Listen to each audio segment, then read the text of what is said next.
C'est vendredi, et le vendredi c'est un moment de réflexion pour se poser, réfléchir à ce qu'on a fait cette semaine, ce qui s'est passé cette semaine ou les 2 dernières semaines, et de réfléchir au futur également avant le week-end. C'est ce qu'on fait dans le podcast AWS en français. Un vendredi sur 2, nous passons en revue l'actualité d'AWS de ces 2 dernières semaines. Attachez vos ceintures, c'est parti, c'est maintenant. Le podcast AWS en français. Sébastien Stormac. Bonjour, pas tellement de nouveautés à AWS ces 2 dernières semaines, j'en ai compté 79, si on enlève les Regional Expansion 15, il en reste 64, ouais c'est une bonne moyenne, mais si on fait le filtre vraiment sur ce qui vous intéresse, vous les builders, les buildeuses que vous êtes, vous qui avez les mains dans la console et dans le code, ça fait un peu moins que ça, j'en ai retenu une petite dizaine. On va parler de Bedrock, évidemment, on va parler de Builder ID, on va parler de Lightsail, tiens ça c'est pas courant, on va parler aussi de 2 lignes de commande, la ligne de commande AWS et Copilot, avec une des 2 qui disparaît et l'autre qui s'améliore. Je vous laisse deviner laquelle fait quoi. On en parlera en toute fin de cet épisode. Mais avant de commencer cet épisode, je voudrais encore revenir une fois sur le AWS Game Day. C'est un événement d'apprentissage gamifié, comme on dit. Un Game Day, vous recevez un compte AWS avec un challenge, une application qui est déployée et qu'il faut améliorer ou qui fonctionne pas.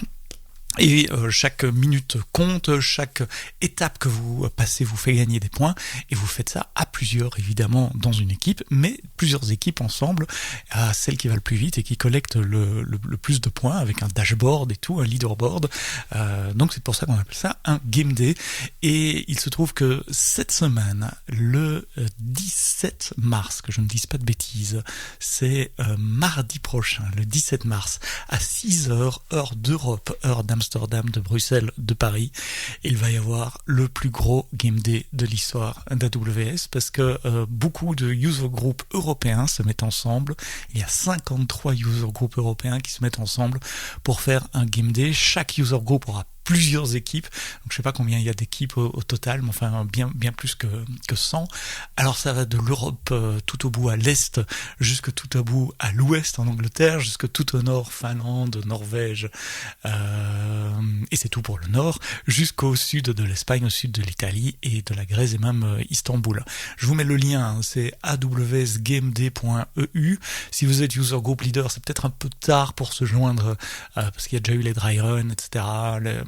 Enfin voilà, mais si vous êtes un participant, vous voulez rejoindre votre user group habituel, allez sur awsgameday.eu et regardez s'ils organisent quelque chose dans votre ville ou tout près de chez vous.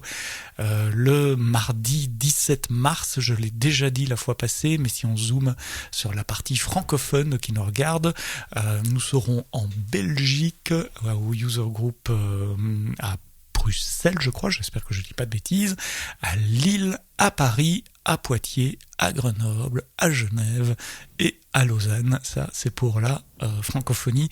Merci encore une fois à tous les user group leaders et leaders qui organisent ce Game Day cross-européen. Vous êtes une petite dizaine à organiser ça. Anda Catalina en Suisse, Andreas en Allemagne à Bonn. En Allemagne, il y a également Manuel à Francfort et Marcel à Münster. Il y a Jérôme en Belgique. Il y a Linda à Vienne, Luciane à Timișoara. Et qui j'ai oublié Mihaly qui est à Budapest en Hongrie, plus mes collègues Arnaud, Sally, Loïc qui organisent ça, Natalia et Uliana évidemment qui organisent ça de notre côté. Donc c'est le 17 mars, rejoignez le user group dans une ville proche de chez vous, ça se passe sur awsgameday.eu et c'est en présentiel dans les user groups, venez. De nouveautés côté Bedrock Agent Core. Vous savez, Agent Core, c'est cet ensemble de services pour déployer des agents. Au cœur d'Agent Core, sans jeu de mots, il y a un runtime. C'est un environnement sécurisé pour exécuter vos agents. Moi, je l'imagine un peu comme la fonction lambda des agents. C'est une micro-VM où vos agents peuvent s'exécuter en toute sécurité, en toute isolation. Et il se trouve que Bedrock Agent Core Runtime maintenant supporte les stateful MCP serveurs. Donc si votre agent est un serveur, eh bien, il peut être stateful, il peut garder un état entre les invocations. On se partage un header qui s'appelle MCP Session ID, comme ça, l'exécution d'environnement, l'environnement d'exécution plutôt, est capable de récupérer l'état de votre agent. À quoi ça sert, vous allez me dire? Ça peut servir à faire plein de choses, des élicitations, du sampling, de la notification de statut, par exemple, en plus de servir les ressources qu'un MCP serveur peut servir, des ressources, des prompts ou évidemment des outils. L'élicitation, c'est quoi? Eh bien, ça permet d'avoir le serveur qui lance lui-même une conversation multiturn pour obtenir plus d'informations. Par exemple, vous demandez à votre agent de faire quelque chose, mais il y a une ambiguïté dans votre demande ou il ne sait pas comment faire. Eh bien, le serveur peut initier une conversation pour demander plus d'informations, comme les préférences utilisateurs, par exemple. Le sampling, ça permet au serveur de demander de la génération de texte côté client pour avoir des recommandations, de la personnalisation des recommandations par exemple. Et puis le progress notification, ça permet d'informer le client sur l'état d'une tâche. Vous savez, quand il y a plein d'outils à appeler, il faut d'abord appeler des agents web, et puis il faut appeler des API, etc. Ça peut prendre pas mal de temps. Et bien le progress notification, ça permet au serveur d'envoyer des événements de notification de progrès au client pour savoir où il en est. Tout ça, ça se passe par HTTPS, SSE évidemment, selon le standard MCP serveur qui est défini depuis longtemps déjà, depuis novembre 2024, ça va faire 1 an et demi bientôt que MCP existe, et c'est disponible sur Bedrock Agent Core. Voyez la doc des Stateful MCP serveurs, je vous mets le lien évidemment dans les notes de ce podcast. Autre nouveauté, cette fois-ci, c'est sur Bedrock. Donc Bedrock, c'est la plateforme managée qui permet de hoster des large language models et d'y accéder en mode serverless. C'est le serverless appliqué à vos large language models. Il y a 2 nouvelles métriques qui sont publiées dans CloudWatch. La première s'appelle Time to First Token. Et la seconde, Estimated TPM Quota Usage. Ça vous donne un peu plus de visibilité sur vos données de performance et votre consommation par rapport au quota.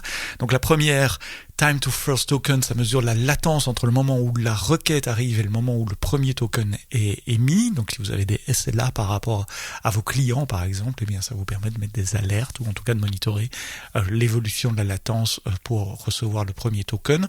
Et la deuxième métrique, c'est Estimated TPM Quota Usage. Ça traque, comme son nom l'indique, votre estimation de nombre de tokens par minute. Et vous savez, ce sont les quotas qui sont parfois un peu difficiles à obtenir sur Bedrock. Donc c'est bien de savoir où vous en êtes par rapport à votre quota. Ça aide aussi à gérer vos coûts, puisque la consommation à la demande de Bedrock se fait sur cette métrique notamment. Builder ID, vous le savez, Builder ID, c'est un identifiant unique qui vous permet d'accéder à AWS indépendamment d'un compte, de l'identifiant d'un compte. C'est quelque chose qui est vraiment attaché à la personne et que vous pouvez garder avec vous. Par exemple, si vous changez d'employeur, c'est votre compte à vous en tant que personne sur AWS que vous pouvez après lier évidemment à des comptes AWS. Ça sert aussi à rentrer en training, notamment sur Skill Builder pour faire des quests ou suivre des trainings en ligne. Ça permet d'accéder à Builder Center et toutes les ressources qu'il y a sur Builder Center, notamment les blog posts.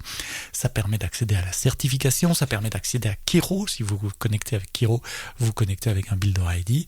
Eh bien, Builder ID, jusqu'à présent, on supportait login par username password, on supportait Apple qui a été rajouté il n'y a pas longtemps et Google qui date quand même d'un peu plus longtemps. Eh bien, on en ajoute 2. On ajoute Login with GitHub, ce qui est très intéressant pour les développeurs, les développeuses que vous êtes. Quand j'ai l'option Login with GitHub, en général, c'est des trucs un peu geeky, un peu tech. Je le fais souvent, en préférence même à Google. Et puis, il y a Login with Amazon. Bah oui, donc à faire, autant mettre celui-là aussi. Donc, vous avez 4 possibilités de fédération de single sign-on maintenant sur Builder ID. Google, Amazon, GitHub et Apple. On parle pas souvent d'Amazon Lightsail dans le podcast AWS en français, c'est pourtant le moyen le plus simple de démarrer sur AWS. C'est un service de VPS, de Virtual Private Server. Vous pouvez très facilement obtenir un VPS préconfiguré avec le stack LAMP par exemple, Apache PHP ou un stack Ruby et c'est une nouveauté, WordPress. WordPress existait déjà, mais il y a des nouveaux templates et des nouveaux wizards pour configurer WordPress. Donc ce qu'on appelle des blueprints. Vous démarrez le blueprint et puis on s'occupe de tout. Le wizard vous demande si vous avez un custom domain, si vous avez une config DNS, si vous avez une statique IP que vous voulez attacher, configurer HTTPS avec un certificat gratuit de Let's Encrypt et tout ça, ça se fait dans la console. Évidemment, plus tard, vous pouvez migrer sur une instance EC2 ou des instances EC2 et des vraies bases de données. Alors, Lightsail, ça se limite pas à du VPS, mais il y a aussi des bases de données managées. Vous pouvez déployer des containers également. Il y a il y a un load balancer qui est disponible.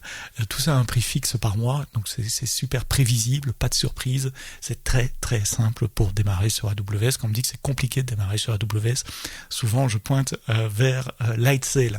Lightsail prend la balle au bon également et déploie une configuration pour déployer OpenClaw. Vous savez, OpenClaw, c'est ce agent d'IA qui a été créé par Peter Steinberger il y a quelques semaines et qui a fait la une de toute la presse dans le monde entier. C'est un agent qui a des sessions longues, donc il doit tourner en permanence, typiquement sur une machine chez vous, et vous interagissez avec lui à travers un service de messagerie comme Telegram ou comme WhatsApp, et puis en fonction des outils que vous lui donnez, des credentials que vous lui donnez, il peut accéder à votre Slack, à votre mail, à peu près n'importe où, il apprend, il mémorise, et il tourne en permanence, qui donne parfois des résultats un peu surprenant. Si vous voulez essayer OpenClaw, vous avez besoin d'une machine qui tourne en permanence. Je vous conseille fortement de l'isoler, de ne pas faire tourner ça sur votre laptop, de ne pas lui donner des credentials trop importants comme votre mail. J'ai vu des histoires folles de gens qui donnaient des credentials vers des portefeuilles de Bitcoin, et puis les agents qui découvraient eux-mêmes qu'ils pouvaient payer des services en Bitcoin et donc qui allaient faire des dépenses en Bitcoin pour acheter des services, pour acheter des outils qu'ils n'avaient pas, pour se construire des outils pour réaliser d'autres tâches. Ça peut aller très loin, cette petite chose-là. Et bien maintenant, vous pouvez hoster votre OpenClaw sur Lightsail. C'est très facile, on démarre en quelques clics. Chaque OpenClaw sera dans une sandbox isolée, évidemment, avec HTTPS et avec un accès sécurisé par un mot de passe que vous définissez. Le wizard vous aide également à faire le pairing avec votre téléphone portable, Telegram ou WhatsApp, je l'ai dit, pour pouvoir parler avec votre agent. Et le Large Language Model qui est utilisé en dessous, ça sera évidemment un Large Language Model hosté sur Amazon Bedrock. Donc c'est un moyen assez simple de commencer avec cet agent un peu ludique, intéressant. Si vous voulez démarrer, vous allez dans la console Lightsail et vous sélectionnez OpenClaw. Je vous l'ai promis, pour terminer, 2 lignes de commande, une qui disparaît, c'est Copilot. Copilot, c'était une ligne de commande super intéressante qui permet de créer une infrastructure pour déployer des containers en quelques clics de souris avec un petit fichier de config YAML, les Dockerfiles, la quantité de mémoire qu'on a besoin, et il nous créait un cluster ECS avec les services, avec éventuellement un load balancer, etc. Il faisait ça tout seul. J'aimais beaucoup cette ligne de commande, c'était très facile pour démarrer, mais AWS décide de ne plus lui apporter de modifications, mais le projet est open source et j'espère qu'il sera forké et que quelqu'un va continuer le développement de cette CLI. Si vous utilisiez AWS Copilot, il y a 2 chemins de migration. Il y a ECS Express Mode, dont j'ai déjà parlé dans le podcast, qui est un nouveau moyen de démarrer un cluster ECS en quelques clics dans la console, extrêmement facilement également. Et puis peut-être le plus robuste à long terme, en tout cas si vous avez une infrastructure critique, c'est de migrer votre code ECS ou ce que vous aviez fait avec Copilot CLI vers le CDK de l'infrastructure as code pour décrire votre infrastructure et pouvoir maintenir votre infrastructure à partir de là. Il y a un article de blog qui est j'explique ce que c'était que Copilot, comment migrer, etc. Et je vous le mets dans les notes de ce podcast. Et puis tant qu'on parle de CLI, une autre nouveauté, c'est sur la ligne de commande CLI V2 qui améliore sa structure d'output d'erreurs. C'est-à-dire qu'elle peut maintenant reporter les erreurs de façon beaucoup plus structurée, on appelle ça le mode Enhanced, mais il y a aussi un mode JSON, YAML, Text Table, et puis Legacy, si vous avez, des scripts qui parsent les vieux messages de log, elle est toujours capable de les sortir.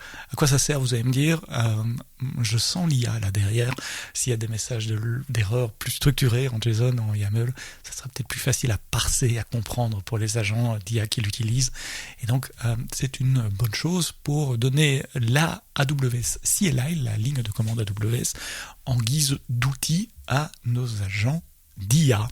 Voilà, c'est la fin de cet épisode du podcast AWS en français. What's new, quoi de neuf des 2 dernières semaines, enregistré le jeudi 12 mars, tard au soir, publié le vendredi 13 au matin. Je vous souhaite bonne chance pour aujourd'hui, vendredi 13. Et puis la semaine prochaine, nous n'aurons pas un épisode, mais 2 épisodes. Nous aurons un épisode Women in Tech, où on parlera de Qu'est-ce qu'il y a ? Une association qui vise à la promotion de l'usage de l'IA auprès des territoires régionaux, des collectivités locales, avec des étudiants. On vous parlera de tout ça, ça sera mercredi. Et vendredi, une conversation qui m'a explosé, qui m'a ouvert l'esprit, qui m'a explosé, c'est la conception d'avions. Comment est-ce qu'on conçoit des modèles ? On va parler de dynamique des fluides, on va parler de cluster HPC, conception d'un avion entièrement en numérique, entièrement dans le cloud également, avec la start-up qui s'appelle Aura Areo. Ça sera vendredi, le 20 mars, dans toutes les bonnes applications de podcast. Merci d'avoir écouté cet épisode jusqu'au bout. Rendez-vous la semaine prochaine, mais d'ici là, quoi que vous codiez, codez-le bien.